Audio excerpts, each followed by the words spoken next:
जय हिंद प्यारे साथियों, परिणाम पथ के इस YouTube चैनल में आप सभी का स्वागत है।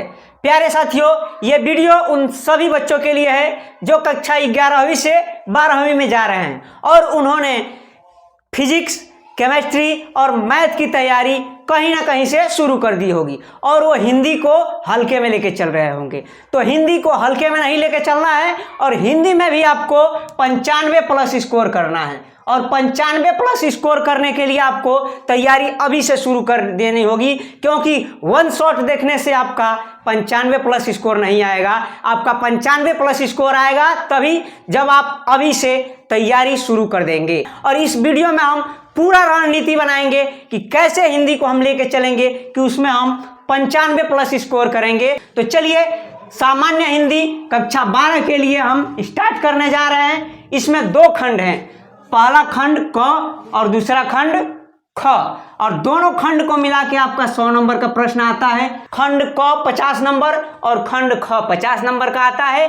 और इसमें अब देखते हैं हम कि खंड क में क्या क्या पूछा जाता है और खंड ख में क्या क्या पूछा जाता है। तो खंड क में हमारा पहला है प्रश्न हिंदी गद्य का विकास, और इसमें से कहां से प्रश्न बनेगा।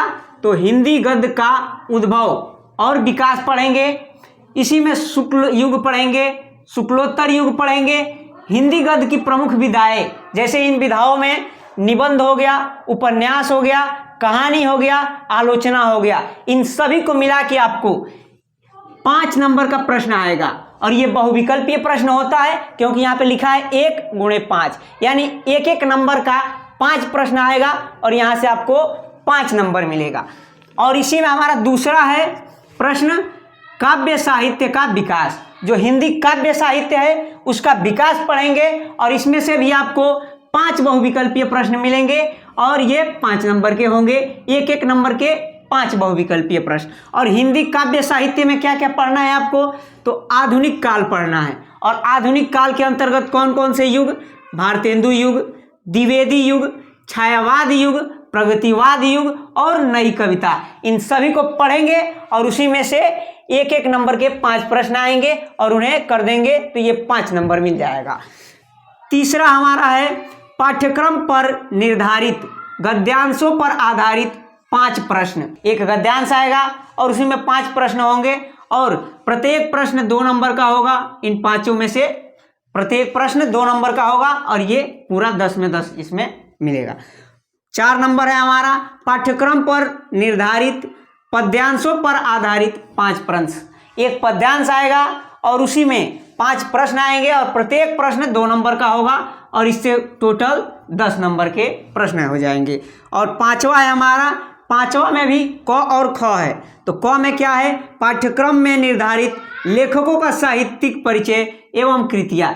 साहित्यिक परिचय लिखेंगे यदि लेखकों का तो आपको 3 नंबर मिलेगा और उनकी कृतियाँ या रचनाएं लिख देंगे तो उसके लिए 2 नंबर मिल जाएगा और ये टोटल 5 नंबर मिल जाएगा।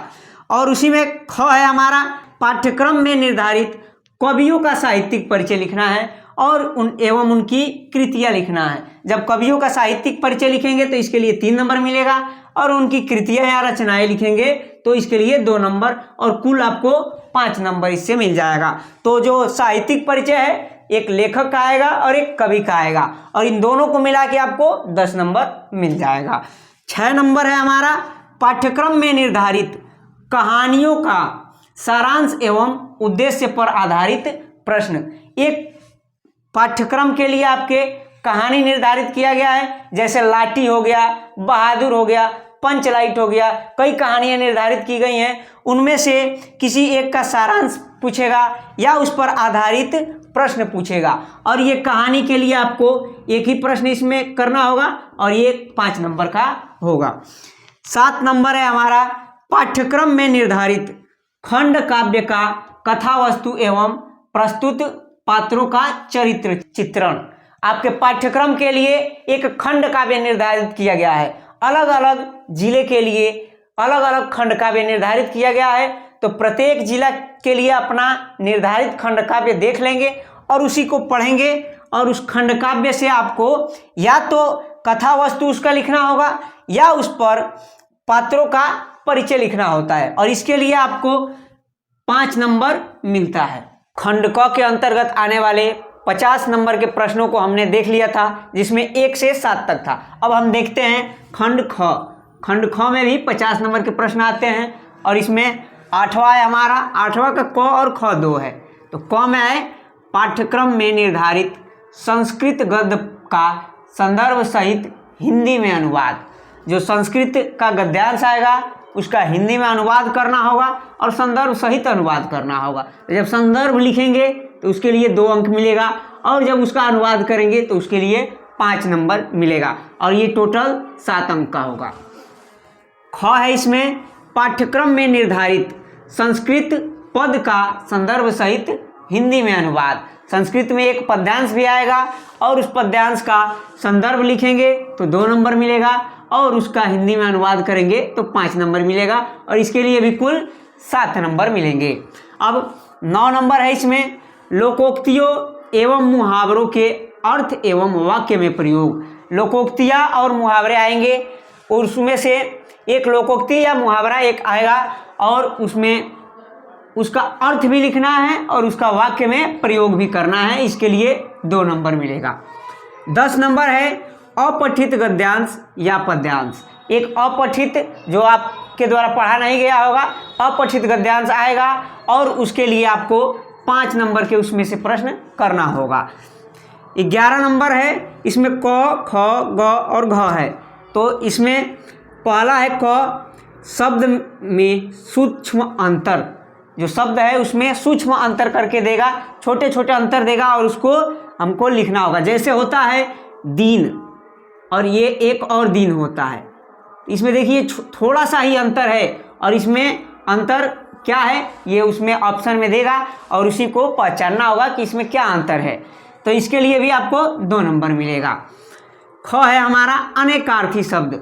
एक अनेकार्थी शब्द आएगा और उसी को लिखना होगा तो इसके लिए भी 2 नंबर मिलेगा। ग है अनेक शब्दों के लिए एक शब्द और इसके लिए भी 2 नंबर मिलेगा। अनेक शब्द आएंगे और उसी के लिए मिलाकर एक शब्द या शब्दांश बना देना है और उसके लिए 2 नंबर आपको मिल जाएगा। घ है वाक्यों में त्रुटि मार्जिन। लिंग, वचन, कारक, काल एवं वर्तनी संबंधी त्रुटियाँ। जो एक वाक्य आएगा उसमें कुछ अशुद्धियाँ होंगी, उसी को पहचानना होगा किसके आधार पर, लिंग के आधार पर त्रुटि है कि वचन के आधार पर त्रुटि है कि कारक के आधार पर त्रुटि है कि काल के आधार पर त्रुटि है या वर्तनी संबंधी कोई भी उसमें त्रुटि हो सकती है। तो उसी को पहचानना होगा और उसको सही करके लिखना होगा। इसके लिए भी आपको 2 नंबर मिलेगा। 12 नंबर है काव्य सौंदर्य के तत्व और काव्य सौंदर्य के तत्व के अंतर्गत 3 आते हैं आपके, रस, अलंकार और छंद। ये 3 आएंगे। तो रस में आपको श्रृंगार रस, करुण रस, हास्य रस, वीर रस, शांत रस और इसके लक्षण एवं उदाहरण सहित इसको लिखेंगे तो रस के लिए आपको 2 नंबर मिलेगा। अलंकार में आप शब्दालंकार और अर्थालंकार के अलग अलग भागों को पढ़ेंगे और उसके लिए भी, अलंकार के लिए भी आपको 2 नंबर मिलेगा।